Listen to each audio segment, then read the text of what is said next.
Okay, so let's dive into what the divine feminine is.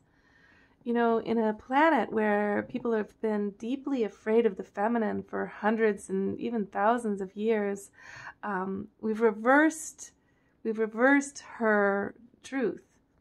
So just in the same way that when electricity came along, everybody realized that it was ruining their sleep, and they put up big ad campaigns saying, new electric lights help you sleep better.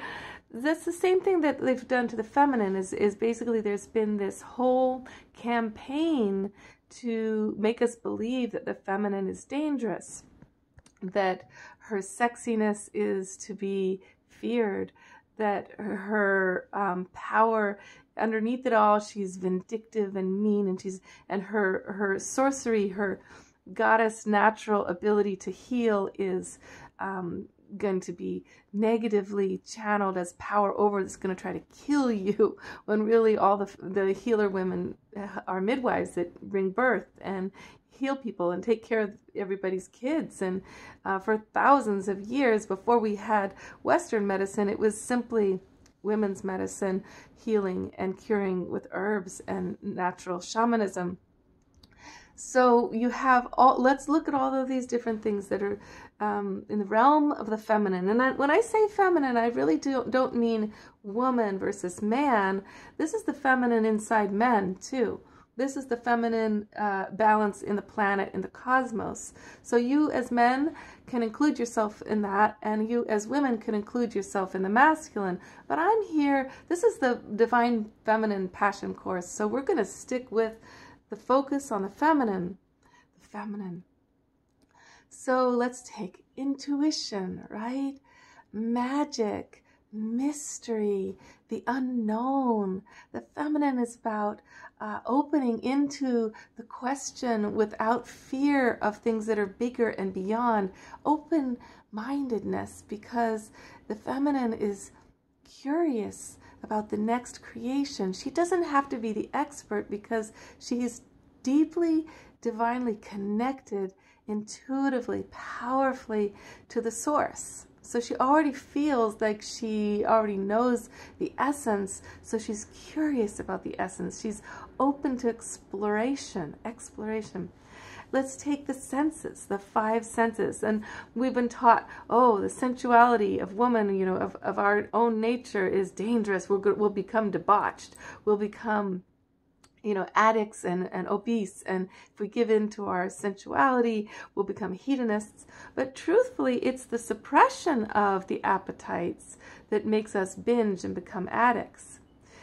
Kids who are becoming addicted to substances, they've been denied so many things that kids need, like excitement and full-on exercise and engagement in the elements and passionate relationships that are okay to be supported. I mean, thousands of reasons why addiction comes from suppression of the five senses, of the pleasures. So we take the feminine, we go, the feminine is also, she says that pleasure is a path. Pleasure is the path of sacred enjoyment. She says that learning is best done, that people learn more, exponentially more, when they're enjoying themselves. And this is totally being proven right by Finland, that was at the bottom of the list in terms of nations in education. They were showing the worst results, along with the US, of course. And they went, wow, what do we do to become at the top? And what they did was they included the feminine in all of their education. What they did is they said, no more homework. We're going to assume that kids need to socialize and explore other parts of their being. We're going to make the days of the school days shorter, and we're going to make the whole less days of the week they go to school. It turns out these kids now are at the top of the world in education. Most of them know 2 to 4 languages. They are ahead. They're at college level, where everybody else is struggling along remedially.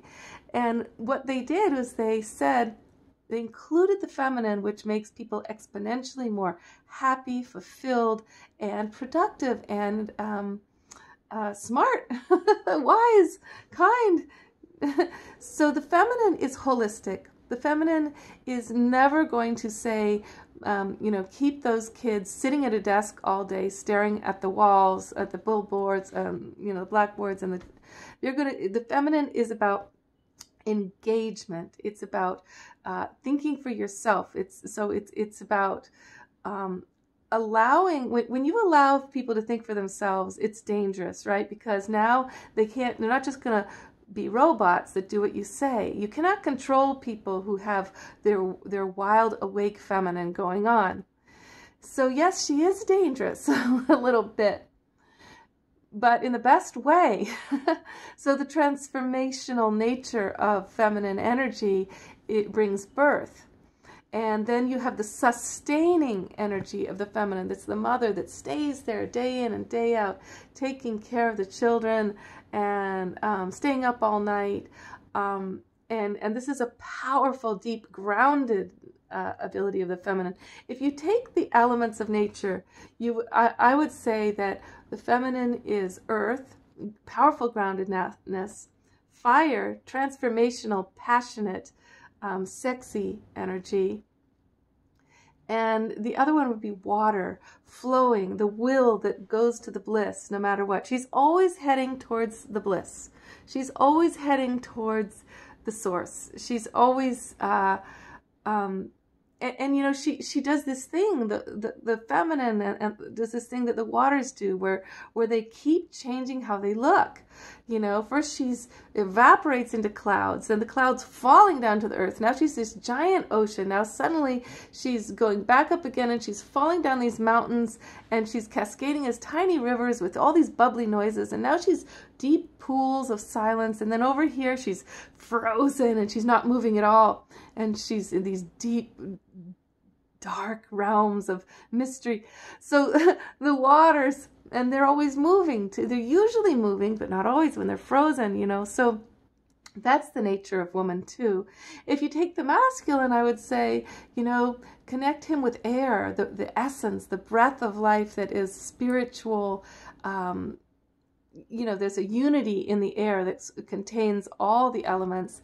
And also you take him as wood. Wood has the seed has a plan, and it follows its plan to become the tree that's meant to be, and connect him with metal and mineral and value and money and power, the power that metal gives people when they can cut things and grow things with wood, and the way men love to work with metal and wood so much, and then the air, the spirituality of religion connected with air. But let's stick with the feminine. So if we say that she is creative, we would also say that the feminine is the arts. And in a culture that, how long ago was it when the Renaissance happened, when we were really, really funding the arts? That was a really long time ago.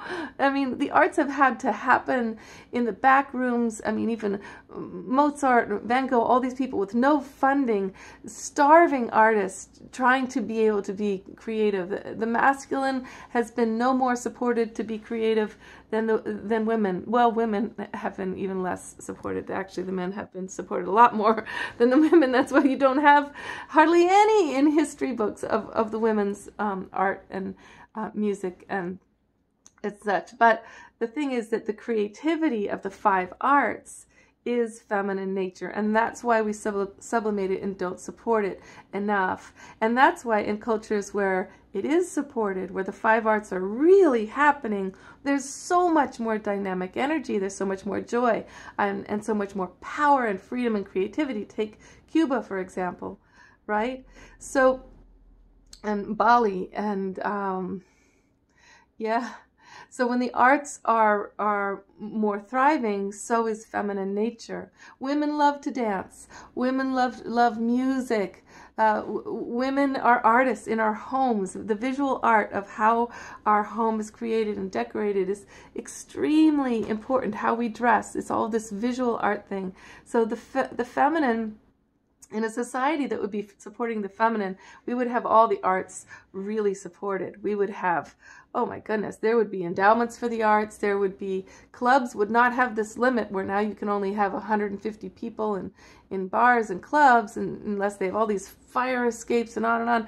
Now, you know, how do you pay the musicians? Well, you make laws that support the feminine aspects of life, which is creativity, which is romantic. You know, the arts are romantic. They are. And without them, everything's dry. And you have these schools now where they've taken out the arts. Well, they've taken away more of the feminine, more of the feminine, more of the feminine. And then you get to the place where even people's homes are getting really cold. The decor is getting really cold and generic, right? So the feminine is not generic. The feminine has a wildness about her, like nature. Think about the wildness of nature. Nature is so extreme. It's so scary. The feminine has a wildness to her that is untamable. Really, she comes back. She comes back with more, but she can be destroyed. She's vulnerable too. You know, so because she's trusting and she's more open, she's also more vulnerable to being enslaved and used, basically used, harvested. So that's where the masculine comes in. You want the masculine energy that in his balance is wanting to protect the feminine. He's got the mission to defend, protect, and support the feminine. If he doesn't have that going on, his life is, well, without mission, without meaning. Now, feminine, we're going to take feminine, though, and make it a little more broad because, like we said, this is not so much about gender as it is about energy and life, where the importance of life is going, where people's agendas of priorities are placed, and where they are putting their shadow of fear over the feminine.